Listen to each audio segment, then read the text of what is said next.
manok, hindi bitukan ng manok. Napagod na yung driver namin, nakawa na ako eh. Hindi nga lang ka talaga basta-basta mapalitan kasi change the loser ang labanan dito eh. Kaya ang matira matibay eh. Iba na talaga pag si Bunso tumira eh. Oo.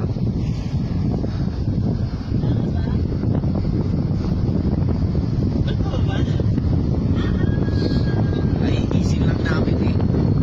Driver namin, di ba na ako? Oo. Ang ganda. Bit-bit lang yan.